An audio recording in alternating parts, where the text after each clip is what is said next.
Welcome to the Funded Now What podcast with your host, Andrew Lee Miller. Brought to you by Growth Experts. You are in store for a chat about funding, marketing, startups, and all things growth.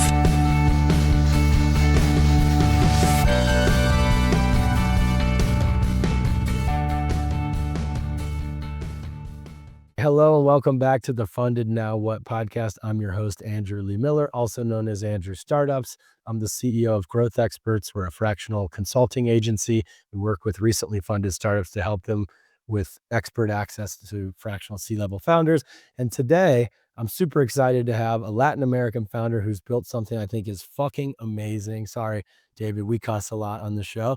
David Tafur from Peru, where are you right now? You're in Brazil. I'm in Brazil, in Florianopolis, but actually we're moving to Mexico. And then when are you moving to Mexico? We're moving in May. So everything, it's The company? the whole company is moving. Yeah, four founders, and my wife and my daughter as well. So Amazing. Well, yeah, I'll get into it in a bit, but I think that's a really good move for you. Obviously, I've spent over a decade in Mexico and 5 years in Mexico City. And there's just millions and millions of potential customers for you here. So you can have direct access to them. They're so forward thinking. They're ready to use technology. This is the most modern city in Latin America, but we'll get to that in a second. Your new startup is called YaVendió. And for the people that don't speak Spanish that are listening, what does YaVendió mean? So YaVendió, it means already sold, basically. A huevo. So like it's like right away you understand what we're doing. So What are you doing? Tell us about the product. Yeah, so basically we work for e-commerce businesses. We help them multiply their sales. And the way we do it is we have AI agents that sell for them through social media. And the main channel for us, and this is very big in Latin America, it's WhatsApp, right? So what we do is basically this agent learns everything about the business. So we're focused on like very retail products, B2C products like clothes, shoes, things like that. And then it learns about your whole catalog, how you sell, what are your payment methods, delivery options, and it starts selling for you completely autonomously. So it's been great, yeah. That's so amazing. And I see offline stores being able to use this too. But and I did do a lot of research. It's a lot more than just like a generative AI chatbot that answers like store hours questions. It actually, like you said, learns about the stuff. But tell me more about how it sells specifically. Like it starts with someone clicking the WhatsApp button on the website, and then they get into a chat, and then the answer's quite like that's the process. Yeah, so how it typically goes, it's you get leads from so many different options. So this typical commerce has like influencers. You have many clients that are influencers. They create a lot of content, and they have like a lot of organic reach. And even like a good case I like to talk about is like live video shopping in TikTok. Like they do a live, and then they have like a phone number on their back while they're showing the products they have and so on. Wow. And once you see that number here in LATAM, it's very common to just like Of course. directly go into WhatsApp. Of course. And then you either like the crazy thing is that you would think that people would directly tell you what they want, and that's not actually what ever happens, right? Like people usually take a screenshot of what they saw and what they like, or they are like actually looking for something different, or like they have a different idea. So they might ask a bunch of questions, and they go back and forth on like different options and colors and sizes and things like that. And once they decided their product, then you explain, how the sale is going to go, and everything. It's like completely conversational. It's just like you feel like you're talking to a human, but in reality, it's an agent. And of course, the agent is proactive. So it will try to, like if you stop, it will try to remind you a little bit later. Hey, come back. It would try to push, hey, like, don't forget about this. It would try to push towards the sale. And of course, at the same time, not being that pushy, right? So even we have some cases like they're very, very interesting where are more like consultative products like that we sell sometimes, like for example, supplements, right? Imagine you're selling supplements. You need to understand a little bit better the consumer. So you might ask additional questions like, what you're looking for, what's your problem, and then you recommend a specific supplement for them. Um, and things like that, right? It's really conversational, and it really works because it generates that trust that here in LATAM we lack And a little if bit. you're a business owner that has to do that on your own, the ROI is it's not a lot for each individual long conversation. The human makes the error and drops off and doesn't remember. Unless you have a CRM, you're not going to remember every single chat that you have and how to follow up and remind them. Those are called like win backs in e-commerce, like to win back the person from conversation. So automating that alone is so worth it. But so it sounds like what you said is it's a lot of like influencers as well that are using the product. But who are the early customers? Like you said, apparel, e-commerce businesses, but like are they brands and businesses or are they influencers? Yeah, so we have two kinds of customers. Right now, we work with 120 businesses. And the first type, it's like more established brands. They're not like huge corporations in most cases, but they are like brands that sell from, $1 million to $10 million per year. And the problem that they have is that they don't sell typically through WhatsApp or social media, just because it's too operationally it costs too much basically to run like a whole operation of answering messages and selling through Exactly. these channels. So what they do is just they have a landing page. And the problem with that here in LATAM and really like all over the world is that the conversion rate of a landing page is like from 1 to 3% in most cases. Like that's a good case. Like many cases, it's even less than that. And in conversational channels, it's just like 3 to 5 times more. So Wow. it's just like insane the amount of conversion rate that you can get. And that's the main customers we work for. But we also have like smaller businesses that are mainly drive through influencers and like organic reach. That like you're an influencer and then you create a product or you start being ambassador for a brand or something like that, and you want to start selling. Typically they already sell through messaging.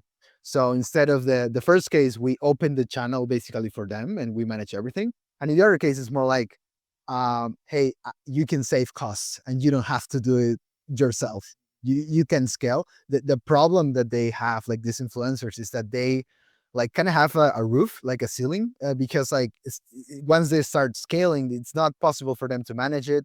They typically don't have like the like business wise how to handle people, a team. And imagine like a traditionally person can answer like 1,000 leads per month. That's like normal. If you're not if it's more than that, then you just start being crazy. And typically these influencers and things like that can have like 5,000 leads per month. So it's just an insane amount of work. They would need like 3, 4, 5 people to run it.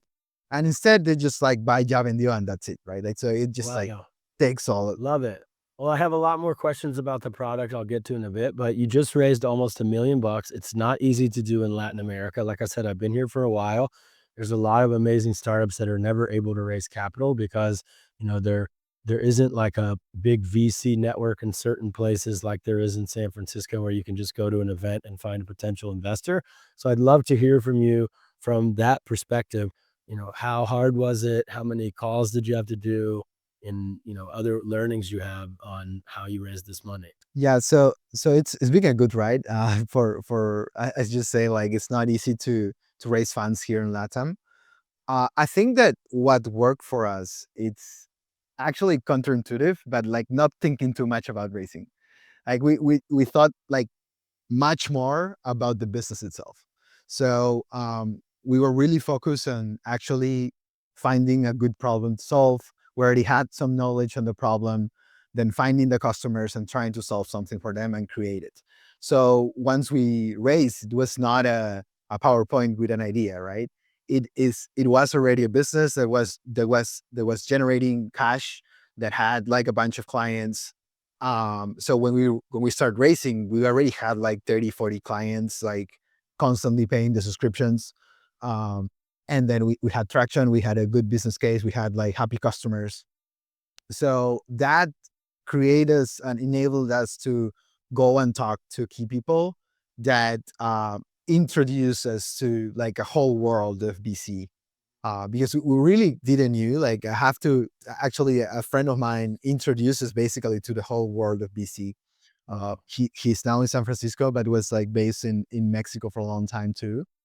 Okay. And yeah, he just like saw the traction that we had and like started introducing to other VCs, and then those VCs would introduce us to more people and more people and more people, and that's how it happened. And actually, how we got to this person was that um, a founder introduced it to us, and I think that that's something that we underestimate. It's like the power of other founders. Like like Interesting. like the best way to go to an investor, if you get an intro from a founder that they already invested it on and that they're already generating money. Like it's like It's really good. super reasonable for them. Like I'm already making money to this person. If this person introduced me to some another founder, like it's more likely that they are good too. Absolutely. No, those are good points. Those are good points, and I think people don't realize the longer you can wait to raise money and the further you get along, the more proof you have, the less risky it is to an investor, and so that makes sense.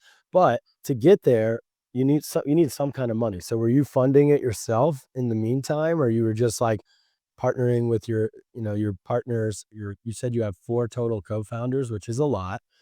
So everybody threw in a little bit of money, or, like, how did you survive pre-funding? Yeah, so like I've always had like an entrepreneurial mindset. So my first job ever was having a startup that didn't work, and then I went to work for like big corporations. And actually, I was working at a San Francisco company when I started YaVendió. Okay. So like I always, and all this time that I was working for corporations, I always had side jobs. So it was like small side businesses that I was doing on my free time. And at that time, my side business was like a consultancy service for like product consultancy services, like on AI and things like that. It was very hot at the moment. And that was generating cash. That was generating cash, and not huge amounts, but that enabled us to have a small team. Like we already had a small team. I had a co-founder. We were technical, and so like we were able to create our own like POC. Like I wouldn't call it an MVP. Like it was literally just like very bare bones proof of concept. But it worked. Like so with that first step, like it was much easier to like onboard more people, convince them, convince like great co-founders as well, um, Got it. and that like started generating cash itself, and then we resigned our jobs, and then it was like living by itself. I hear there's a funny saying in San Francisco I hear, like, at least once a month, and people say, "The best investor you will ever get is your full-time job." And what that means is you keep your full-time job, you don't fucking quit your job to go start a startup. You keep this job, put your money, if you have the cojones that you have, to put your money into your passion project or your moonshot. And a lot of times for people that is consulting too, because you can manage your time better than a full-time job as well. So you go from full-time to consulting, and then you work your startup in the beginning on like nights and weekends. You don't just, I quit my job to become a startup founder. Well, that gives you a very short runway. If you keep making income, your runway becomes very long. And then you can do what David did here, is get your proof of concept out, show people, and then you get the early riders, and then you get your 30, 40 clients, and then you raise $1 million, which brings me to my next point. Now, ¿cuál es el plan por el millón de dólares? Yeah, so yeah, I mean, like right now we're really focused on like expanding in all the LATAM countries basically. So we started just in Peru. We had like 30, 40 clients there. Now we have 120 clients. 40% of them are in Mexico. And that's definitely our biggest market. So we're doubling down on Mexico, just like making that as big as possible. Huevo. And we're moving the company there. And then we're still working on the product a lot. Like, so we still believe like it's super early on our product. Like it's already working, already generating ROI for our clients. But definitely there's a huge opportunity on improving the current agent that we have. Yes, but our current agent works for the consumer directly, right? It just talks to the consumer. But we're also creating an agent for the business itself. So here in LATAM, penetration of SaaS is just like in Brazil, for example, is under 5% in SMBs. But that's like insane. Imagine like just like 5 in every 100 businesses have one single SaaS product. That's insane. So it's just too small. Like it's very stupidly small. And the same happens all over LATAM. So why we believe that happens because a UI and like using the tools itself that currently exists is just like too technical for a LATAM audience. So that's why like we're creating this business AI, because it's like talking to a person, right? Like what's the best UI you can have is just like talking to each other. That's the best way to understand. So if you want to change a product, upload a product, like change a price or whatever that you want to do in your seller, you can do it directly through WhatsApp as well. That's what we're creating. And it's actually, we already have a POC of that internally, and it's working. Like it's very, very interesting what is happening. That's really cool. And I think it makes sense because the more educated the business owner can be, the better the experience will be for the customer as well. Oh, you need to update these products. This product has, the images are bad or whatever. It can do all of that. But so what is the current customer acquisition stack that you're using right now? Because to me, it seems like you should be using WhatsApp to close customers as well, because everybody's using it. I mean, like like you could dog food the product a little bit, like for those that don't know, dog fooding a product means like using it yourself. It's a long story, but what are you doing how are you getting new clients right now? Yeah, we're definitely dog feeding our product. Like we actually, if you go into our website, you're not gonna find a form. You're the only thing all the call to actions lead you through WhatsApp. Nice. So when you go to WhatsApp, then YaVendió cita, which means like small YaVendió, like the mascot we have, it's gonna start talking to you and like qualify you. So our funnel just basically has this AI that it's qualifying the leads. We cannot sell to every single person that comes into our door. We like, it's like around 10% qualify actually. So it's a small amount because they need to have already leads. It's like, it doesn't make sense for you to have a seller that automates your answers if you don't have any leads, right? So interestingly, that happens a lot. And also we don't work with like, for example, B2B companies or things like that. That's not our bread and butter, so we don't do it. So then after that qualifying happens, then a person is actually going to have a meeting with you and then try to close you. And our close rate is in between 25 to 35%, depending on week and seasonality and things like that. Okay, but people coming through the website still need to be coming from somewhere, and that's like inbound. So maybe you're getting PR from the raise, they're hearing about you through word of mouth. Something is bringing them to the site. But like, what are you doing outbound to grow the base? Because if only 10% of people are qualified coming through the website, it would probably make more sense to really focus the top of the funnel targeted to like reaching out to businesses that are good. For instance, like scraping influencers from Instagram that have over 1 million followers and would definitely have too many conversations going. What are you doing outbound to get clients? So the funny thing is that we're not doing any outbound. Ah, perfect. We're not doing any outbound. And like it's 100% inbound. And we're doing social media, like we're doing a lot of content. And that generates many, many leads. Like 60% of our leads right now are organic. We get around 1,500 leads per week, and 10% of those are qualified. So, Wow. yeah, like it's still, and that was like even before, like the announcement of the race and everything. The last couple of weeks that we did the announcement and everything, that went up a little bit, but yeah, that's where we're focused right now. We haven't tried really outbound yet. And the reason of that, it's because like emailing outbound, for example, doesn't work for our No, audience. no, no, no, no, no. Especially in Latin America and with your product, like why bother touching email? But I don't even want to, no quiero escuchar la excusa. I don't want to hear the excuse. You need to be doing the outbound. When you only have 10% are qualified, there's time that's wasted there. First of all, before I get into that, with the 90% that aren't qualified, they should obviously go into like a newsletter or a WhatsApp group where they get like updates on things, because eventually they're going to grow.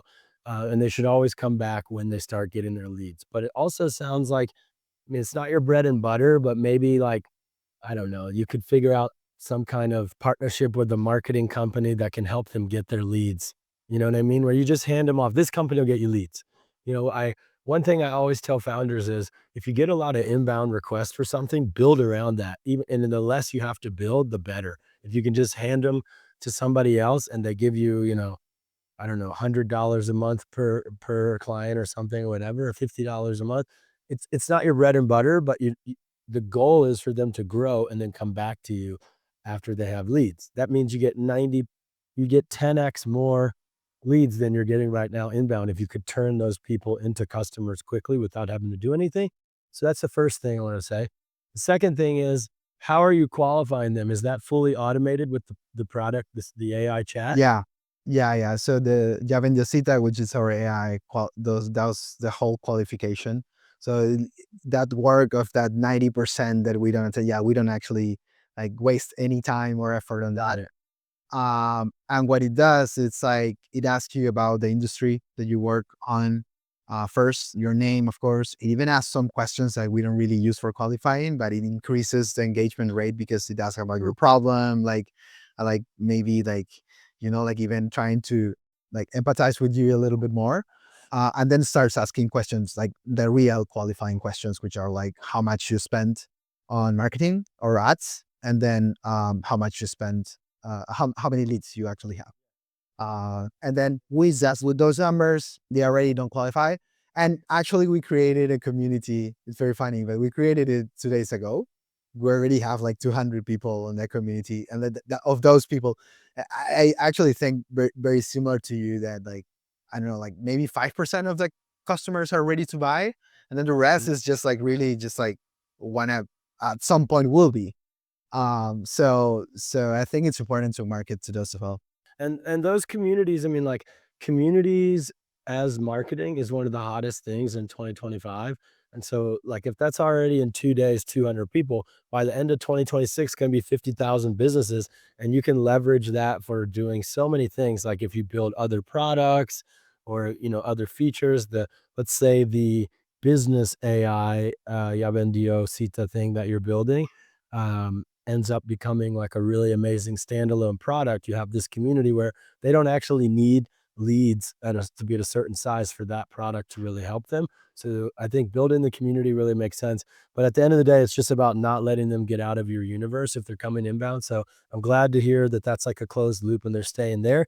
On the outbound stuff, it's really easy. It doesn't cost anything. And all you really need to do is do some AI automation on DMing people on social media. Like, it's very easy. There's existing tools out there like Phantom Buster, and others, but you already have the talent internally.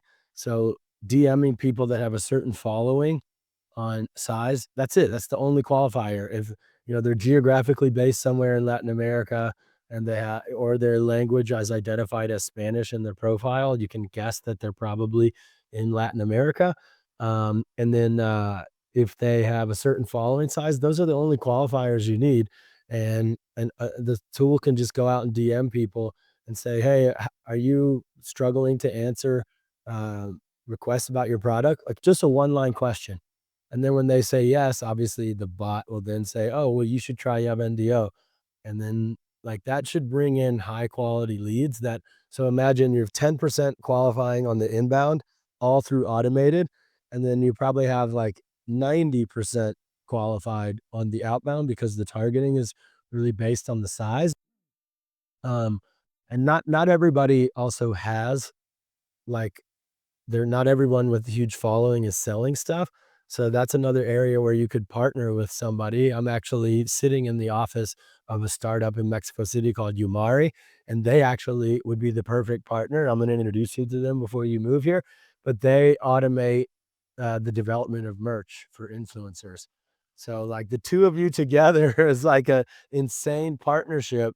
You know, if I had 1 million followers and I'm too late, you know, I'm too lazy, which I am too lazy to do merch. I don't want to do small tickets. You should be. You shouldn't have to worry about that. Like that's Exactly. part of it. Like that's not And like I don't have hundreds of thousands, but I got 30,000 followers. And if I made startup that's found more than enough. merch, which is a really big thing these days, like people want to, like, so if I made a shirt that said funded now what, and people come on, I don't have hundreds and hundreds of leads, but anyway, I get the marriage between the two of you could literally be a full service solution for anybody that has a large following. And you'd be surprised that there are businesses out there that have a large following where people would want to buy the merch.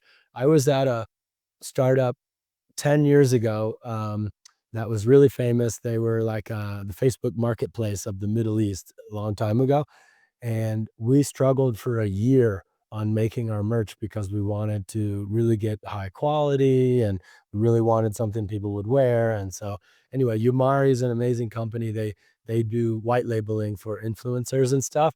And then they also do like nearshoring development for American brands that want to not be developing in China anymore and deal with tariffs.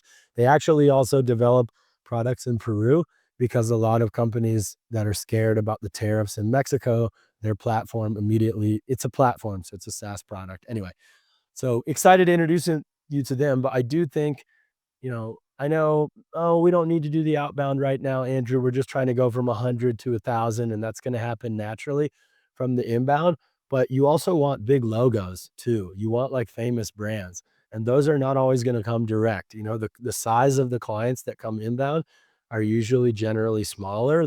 That's why you're getting 90% are not even getting leads. Yeah, it's because they're looking to grow their business. They're in like survival mode. You want companies in thrive mode where they're like inundated. There's a company in US that does chatbots for influencers and brands that what are they called? School of Bots. You should definitely look at them. They don't do anything on WhatsApp because we're stupid in America. We still don't use WhatsApp. And so not competitive in any way, but I know that from knowing the founder that they do a lot with influencers, like the 10, 20 million follower people, like even like Nike, I think they work with. And these companies have so many DMs. They just think it's a lost cause. You know what I mean? So working with you, these really large brands can turn that into revenue. And so I think getting a really big case study, like how big is the most famous, like largest client you've ever worked with? I mean, we do have like a few corporations, like one in Mexico and then many in Peru that are like, yeah, they sent more than $1 billion of revenue. But Billion. yeah. But of course, not everything passes through us. Yeah. Like it's just a very, very small part of that we do for them. But they are like huge companies. Those ones, like they're completely different sales pipeline that they never go through that experience that I described. Is more like referrals or like intros and that happens and yeah, but like it's interesting because you would think that I think that what's happening in social media, it's just like very, very interesting in general, not only for like small companies, but also for big ones. I think they're missing that opportunity because they're still trapped on, as Exactly. just selling that through a landing page. Of course. And even with the influencers, like we've seen, you would think that you would need a huge following, but that's not true. Like it's not that you need, let's say 100K. Like we have clients that they have like 10, 15K. They do a live and 50, 60 people watch at the same time their live and they get like $200 per hour of live. Wow. That's It's just amazing. like organically, right? Like it's yeah. I mean, if you make the numbers, yeah. From a SaaS perspective, you want the bigger clients that are never going to stop paying. The 15,000 person, unless they're doing a live like all the time, they're going to be like, oh, this, because I saw your pricing. It's not cheap, right? Was that in dollars when I was looking at it, or was that in pesos? Yeah. Everything is in dollars. So just so everyone listening, it's like $200 a month for the tool, which is nothing to someone that's making, 100 sales, 200 sales. But if you're only doing a live once a month and you get 50 people on the live and 5 people buy from you or like 50, even 50 chats, you might be like, you know what, this is the most expensive thing I'm paying for, especially in Latin America. Like $200 is a lot. So I do think, I'm going to keep pushing you, go for outbound because you can pick and choose the clients that will, one, stay a really long time, two, have massive success working with you, and three, be really big logos that is going to really carry you to the next phase. And so, okay, so I want to, so obviously automating social media messages is one thing, but another thing is in Latin America, I know you can buy WhatsApp lists here. And I know that exists. You can go on Fiverr and you can buy it. And you'll never hear a marketer say buy a list any other time. I've never ever told a startup to buy a list. It's always better to build your own list and scrape stuff off the internet. But if it's really targeted to WhatsApp numbers, then again, you can use YaVendió to fucking just take over and just upload this list. And so you have a special hands off, you go to sleep, you press enter, and you wake up and you have 100 new clients. And so I do think it makes sense to purchase WhatsApp numbers from somebody that can build a list or has access to, I don't know, Apollo or whatever it is, the equivalent here. Have you thought about anything like that? I mean, like using the product itself again? Yeah, like we haven't really tried it yet. For sure, I think there's an opportunity, especially even, like for clients that like 50% of the clients don't even answer the first message, like when they do inbound. So we have like already a massive audience that we could, reach out, like thousands and thousands of potential customers that we don't do anything right now with that. Reality is that we are really, really just starting on marketing and everything, and it's great to hear this, right? Because you would think like, yeah, outbound, like it's old school email, but it's not only that. Like definitely there's chance on social media itself to flourish, those kind of things. Yeah. So there's social media, there's buying lists or figuring out how to scrape lists of WhatsApp numbers and reaching out to the people directly. The third thing I think is when you get to Mexico City, again, you don't have to spend any money to do this, but doing your own events like e-commerce meetup event, like there's a huge scene here, like hundreds and hundreds of founders. Again, maybe only 25% will be at the size you really need to be. So you have to maybe do some qualifying there. But building relationships still really works. Like shit is very offline here. That's part of why I really love YaVendió is bringing people into the future. But like, I don't drink alcohol. And one of the reasons I've never really done business in Latin America is because they like to sign the contract over a fucking shot and they like to, drink. And so I gotta be people are looking at me and laughing saying that, but no, it's a trust thing. And like being in person creates a lot more trust and it's worth it. I know that after this call, you're gonna be like, oh, we already have a large influx of customers. We're getting thousands every week. But those are red flags, the things I heard. The 10% qualifying, there's smaller clients, there's gonna be higher churn. They're not gonna be logos that really move the needle for you as a company. Like the next round you need to raise is gonna be a lot more money. And you want to sell long-term company relationships that lead from like one location to, hundreds of locations or one business refers another business. But the larger the business, the more needs they have too, more attention. Like they need, hey, can you build me this? Can you build this? And then you like learn a lot more from the larger companies. But the main thing is they just never go away for like 10 years. So the LTV goes up massively and your average LTV goes up a lot. And so I do think, having like a happy hour, again, like I'm going to introduce you to the Umari guys. You've got a space right here. It used to be actually a nightclub. But, so it's easy. I've thrown lots of events here in Mexico City. It's very easy to get free space. And then like there's 20 million people here or something. Like there's a lot of people, but with this kind of a thing, you want to actually do targeted invites. So that, um, this is kind of the same. I reached out to you about coming on this podcast. If I had reached out to you, hey, I want to help you with marketing, probably you wouldn't even have responded because you have so much inbound. But it's like trying a different channel for outreach or a different method or message. So I think reaching out for a month about this, we're doing this e-commerce meetup. One, it's really great for you to meet the scene and meet everybody right when they get here. But two, you'll create a lot of word of mouth. Like those events, you put it on Eventbrite, you put it on Facebook events, LinkedIn events, You run a little bit of ad. Yeah, it's not only the people that go, but like also the people that like the See reach the that brand and gets see you. the name. I mean, again, you have an incredible brand for this market. Like I saw it and I was like, oh shit, YaVendió, like it's really cool.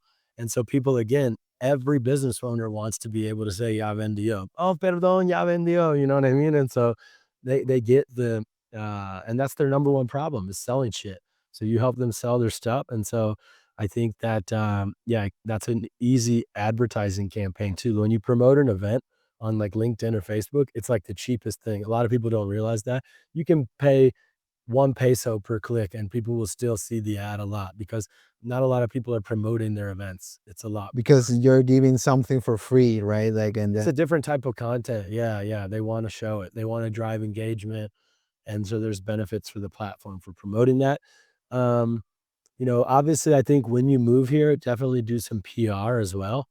And actually let's talk a couple seconds about PR because you have a specific customer, so it's a specific type of media, and again, you can use your AI skills and you can scrape the whole like, the internet, for all of the publications that, like, are about retail and influencers and e-commerce. There's only, like, so many podcasts, so many publications, so many articles and influencers and YouTubers talking about that industry for LATAM. It's probably within 100, 200 total publications. So you could manually build that. I mean, you could automatically scrape that. Or another thing I like to tell founders, which I don't think I've ever talked about this on the podcast, the easiest free thing you can ever do to become an expert in your space is set up Google Alerts. You ever use Google Alerts? no, like I wasn't expecting that. What is Right. that? Oh, so alerts.google.com, alerts.google.com. It is basically a free tool from Google. It's been around for like 20 years. Nobody talks about it anymore, but that's actually how I found you. You can enter in keywords. He's opening it right now, just so you're listening. In another tab. This is when you know a founder gets multitasking. It's like even while he's in an interview, he's like, "Let me open this right now." So, um, basically, with alerts, Google Alerts, you can enter keywords. So, and then it will notify you anytime there's a news article or a piece of content created on the internet with these keywords in it. So, for me, I follow Startup Raises Seed. And anytime there's a startup anywhere in the world that raises a seed round, it emails me at the end of the day, all of them. And then 1 day per week, I have April on my team go through all of them and then add them to an Excel sheet. And then when I have time, like I go and I look at them like, oh, this company's cool. I want to have them on my podcast. And then I reach out on LinkedIn. And then like 90% of people just add me on LinkedIn and don't answer. And then over time, from me posting content about client wins and whatever, startups that are winning also get in touch and whatever. So I'm building my network that way. But for you, it's the same thing. You could be like, e-commerce startup Mexico, e-commerce conference Mexico City, whatever e-commerce podcast or, LATAM or, obviously millions of different keywords in Spanish as well. And that will send it to you. You can have someone else on the team. But every time that you see something, you can either message them or you can take the even cooler, take the email address of the author. I can't pull up a screen share. I guess I probably could, but whatever. For the people listening, it wouldn't make any difference. But usually, the name of the author on every article is a hyperlink. So with that, you can click on it. It has their Twitter, has their email, has like their personal website, and you can start building a list of all the reporters, all the writers, all the interesting people in Latin America talking about e-commerce, talking about retail, talking about startups and tech in Mexico City. And then the next time you're going for a round, or when you hit $1 billion or pesos or whatever it is, in transactions on the platform, or you hit 1,000 businesses, like you can kind of make up your own news story. YaVendió, ayudan, 3,000 compañías, blah, blah, blah, blah, whatever the number is, or 10,000 conversations that have been automated and taken off the hands of businesses, or even the stat that you mentioned earlier, like my marketing brain heard we have 3 to 5x more conversion rate than if you're trying to do these manually. That's a huge news story right from the beginning, dude. And you already have enough data to prove that. So then you have this list and you can just write a press release with ChatGPT. You don't need to hire an expensive marketing agency anymore. The difference is with, and I'll toot my horn a little bit. Like it's hard, it's harder than you think to really make the story valuable for the reporters, and that's where the secret sauce comes in of working with a marketing consultant and learning all this shit that I'm talking about. But also, PR agencies usually like have the Rolodex and relationships already. But you're a hacker. I like doing shit for free. I always call myself a cheap ass marketer. I don't want to spend money. I want to figure out ways to do stuff for blood, sweat, and tears. And so you press send, you send that press release out to all the people interested, and all of a sudden you have a lot of opportunities to speak to the media. That's really interesting. We learned that the hard way. Like, so actually our round, we really raised it like 4 months before we announced it.